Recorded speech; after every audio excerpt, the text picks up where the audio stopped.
네, 안녕하십니까. 2024년 6월 20일, 목요일 아침이 밝아오고 있습니다.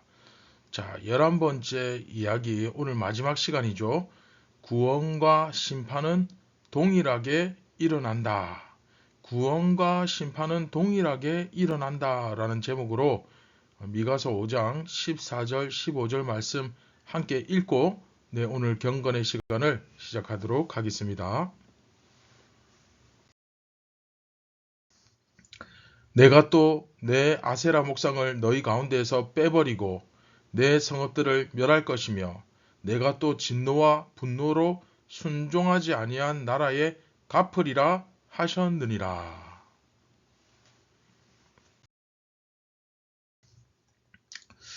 지난 시간 우리는 하나님께서 그 잘라내 버리는 이유에 대해서 우리가 배웠습니다.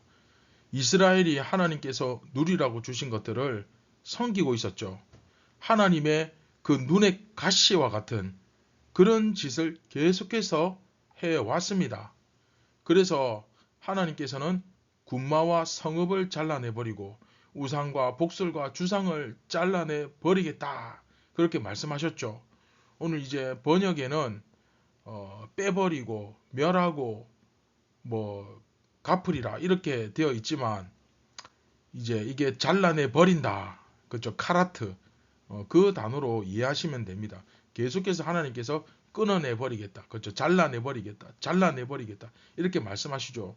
그리고 이제 오늘 본문 14절 보시면 아세라 목상을 빼버리겠다. 뽑아내버리겠다. 잘라내버리겠다. 그 뜻이죠. 그런데 아세라 목상을 빼버리는 것, 아세라 목상을 잘라내버리는 것은 거기까지는 괜찮은데 그런데 네 성읍들을 멸할 것이다. 아니 아세라 목상만 잘라내 버리시지 왜 성읍들까지 망하게 하십니까? 이제 이런 느낌이 들거든요. 그런데 하나님께서 내 진노와 분노로 순종하지 아니한 나라에 갚으리라. 자, 여기서 나라는 복수형입니다. 우리나라 말은 단수형, 복수형 이게 제대로 안 되어 있는 언어다 보니까 이런 부분이 조금 이제 어려운데 여기서 이 나라 할 때 이 나라는 이방 나라를 말합니다. 이방 나라들을 말하죠. 그럼 여기서 네 성읍들, 너의 성읍들은 뭘까요? 자, 이게 이방 나라의 성읍들일까요? 사실은 아닙니다. 이스라엘의 성읍들입니다. 그러면 자, 이건 또 무슨 말이냐? 하나님의 심판이 이스라엘에게도 임하고 이방 나라에게도 임합니다. 동일하게. 이해됩니까? 하나님께서는 그 은혜를 의인과 악인에게 동일하게 주시죠. 예를 들면 햇빛과 공기와 물, 우리가 살아가면서 정말 중요한 것들, 필요한 것들, 이런 것들 다 동일하게 부자라고 해서 햇빛이 더 강하게 내리쬐고 가난한 자라고 해서 햇빛이 덜 쬐고 그런 거 아니죠. 동일하게 주실 뿐만 아니라 또한 그 심판도 동일하게 하신다는 말입니다. 이해되십니까? 자, 동일하게 하시면 우리는 어떤 일이 벌어집니까? 우리 가운데 있는 이 죄악도 드러나게 되고 그것이 또한 하나님의 심판을 받게 되기도 합니다. 그렇죠? 자, 여기서 정말 중요한 게 뭡니까? 하나님의 진노, 하나님의 회초리가 나에게는 임하지 않을 것이라고 생각해서는 안 되는 거죠. 그렇죠? 하나님께서는 죄 있는 자일 때는 이스라엘 사람이건 예수를 믿는 사람이건 목사건 장로건 집사건 간에 여하튼 이 죄악에 대해서는 반드시 회초리를 치신다는 것을 인정하지 않을 수가 없는 겁니다. 이것을 우리가 정말 겸허하게 꼭 받아들일 수 있었으면 좋겠습니다. 그러나 여러분 그 회초리가 은혜죠. 그렇죠? 하나님께서 주시는 은혜입니다. 하나님께서 주시는 기쁨이 될 수가 있는 거죠. 왜 그렇습니까? 그 모든 것이 깨어지고 나면 박살나고 나면 거기서 새로운 소망이 움틀 것이다. 힘들고 어렵지만 이것들이 다 떨어져 나가고 나면 다시 소망이 일어날 것이다 라는 것을 하나님께서 말씀해 주고 계시는 것입니다. 이러한 현상을 우리가 가장 피부 깊숙이 느끼는 곳이 어디입니까? 네, 바로 우리 몸에 나는 상처죠. 그렇죠? 이 상처에 딱지가 생기고 그 딱지가 완전히 떨어져 나가면 거기에 새살이 돋잖아요. 왜 우리 어릴 때 뛰어가다가 막 놀다가 장난치다가 넘어져서 무릎 깨지면 막 거기 막 크게 상처가 나고 터지고 하면 거기에 딱지가 앉죠. 그리고 그 딱지 억지로 막 떼내려고 하다가 막 피나고 그랬잖아요. 기억하시죠? 그와 같은 것입니다. 그 두꺼운 딱지가 다 떨어져 나가야 새살이 돋듯이 하나님의 심판과 구원도 사실은 그렇죠? 그런 거죠. 그래서 우리가 두 가지를 기억해야 됩니다.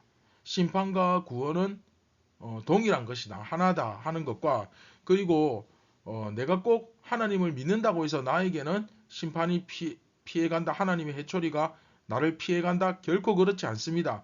믿든 안 믿든 누구든지 간에 그렇죠. 하나님의 진노, 하나님의 해초리는 반드시 그 악을 행하는 자들에게는 그렇죠. 반드시 임한다 하는 것.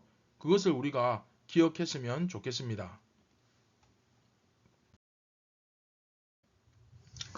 자, 말씀을 맺도록 하겠습니다. 하나님은 이스라엘과 유다의 성읍들을 멸하고 그 하나님의 진노와 분노를 순종하지 않는 여러 이방 나라들에게 갖겠다고 하시는데 이것은 이제 하나님의 진노가 이스라엘과 유다 성읍들에게도 임할 뿐만 아니라 하나님께 순종하지 않는 여러 나라들에 대해서도 동일하게 임하는 그런 모습을 오늘 이야기에서 보여줍니다.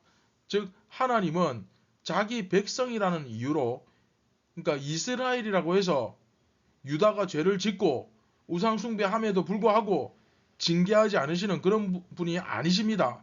또한 이스라엘과 유다를 징계하기 위하여 사용되었다는 이유로 이 이방 나라의 죄악에도 불구하고 그냥 내버려 두시는 분이 아닙니다. 그렇죠? 이처럼 하나님의 진노가 하나님의 백성인 이스라엘과 유다에게 임할 뿐만 아니라 온 세상 나라들에게 임하는 것을 우리가 볼 수 있습니다. 결국에는 자기 백성들 사이에 있는 이 자만과 교만과 그렇죠? 자기 손으로 지은 것들을 의지하는 그 행위들 그것을 멈추게 하시고 잘라내 버리시고 또한 이전부터 하나님 섬기지 않고 우상을 섬겼던 그 여러 나라들까지 한꺼번에 심판하는 것이 하나님의 섭리입니다. 그래서 결국 여러분 심판과 구원 이것을 이야기할 때 우리는 반드시 잊어서는 안 되는 것이 하나님의 심판과 하나님의 구원은 같은 거예요. 엄밀히 말하면. 동전의 그쵸 양면과도 같은 거예요. 심판은 나쁜 거고 구원은 좋은 거다. 뭐 은혜는 좋은 거고 재앙은 나쁜 거야. 이렇게 생각하면 안 됩니다. 그게 아니에요. 하나님께서는 동일한 방법으로 일하십니다. 왜 우리가 그 위기는 곧 뭐 기회다 이런 말이 있잖아요. 그쵸? 하나님께서는 엄청난 그 두려운 심판을 자 여러분 십자가를 한번 떠올려 보세요. 하나님께서 가장 가혹한 가장 무서운 심판을 예수 그리스도 그 십자가 위에 계신 우리 주 예수 그리스도께 막 들이부으셨어요. 퍼부으셨어요. 예수님께서는 이 세상 사람들의 모든 죄를 지시고 죽으셨습니다. 그렇기 때문에 그 죄에 대해서 하나님은 진노의 심판을 내리신 겁니다. 이 심판의 이유를 아시겠습니까? 그래서 예수님은 어떻게 보면 자기 자신은 지은 죄가 없음에도 불구하고 그렇죠? 자기가 지은 죄가 아님에도 불구하고 우리의 죄임에도 불구하고 우리를 위해 그 죄를 지시고 그에 대한 심판을 받으시는 것입니다.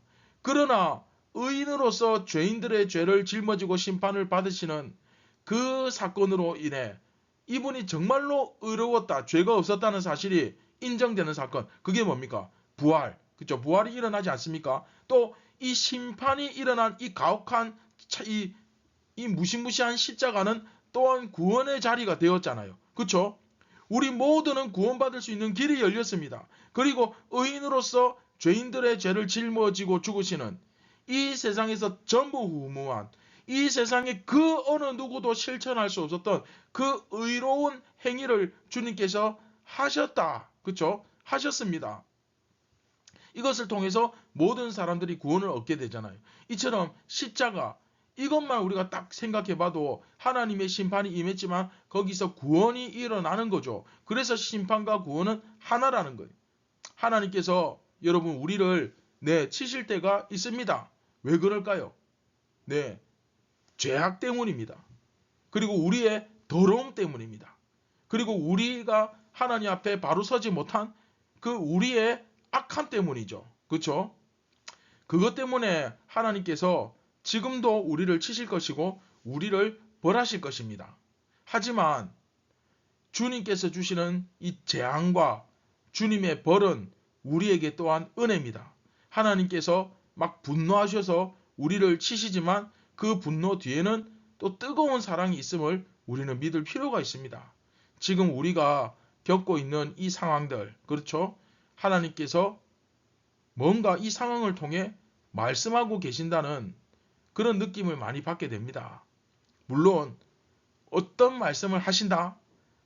제가 구약의 선지자가 아니기 때문에 이런 말씀을 하고 계신다라고 함부로 말할 수는 없는 입장이지만 그러나 하나님께서는 지금 현재 일어나고 있는 우리 주변의 이 사태를 통해서 교회에게 분명히 뭔가를 말씀하고 계십니다.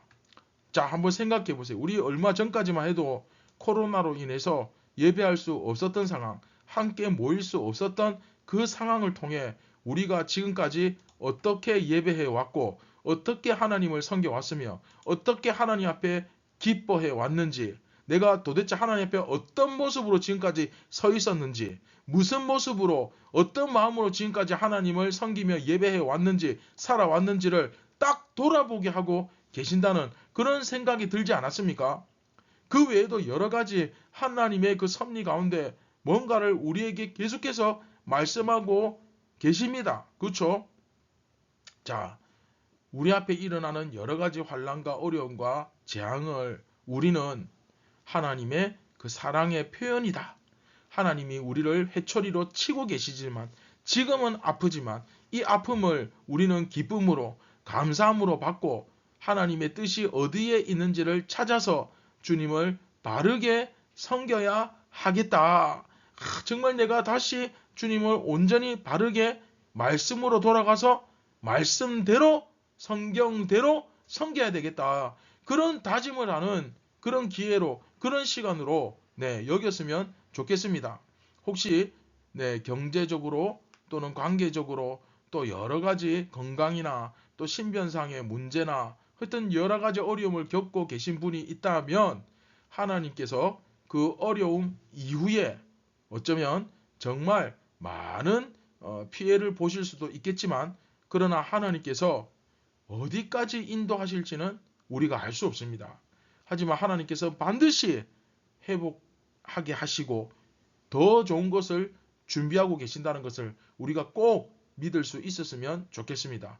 그 믿음을 가지고 오늘도 기도했으면 좋겠습니다. 하나님께서 주시는 은혜가 있다. 재앙과도 같이 아프지만 이것은 분명히 하나님께서 우리를 사랑하시는 은혜다 라는 사실을 확신하게 하여 주옵소서. 정말 잘려나가는 듯한 내가 소유했던 것들, 내가 누리고 있던 것들이 정말 잘려나가는 그런 아픔을 느끼고 있지만 이 아픔 이후에는 더 큰 영광과 더 큰 풍요와 기쁨이 기다리고 있다는 것을 우리가 기대하게 하여 주옵소서. 이렇게 우리가 기도할 수 있는 그런 믿음이 여러분과 저에게 생겼으면 좋겠습니다.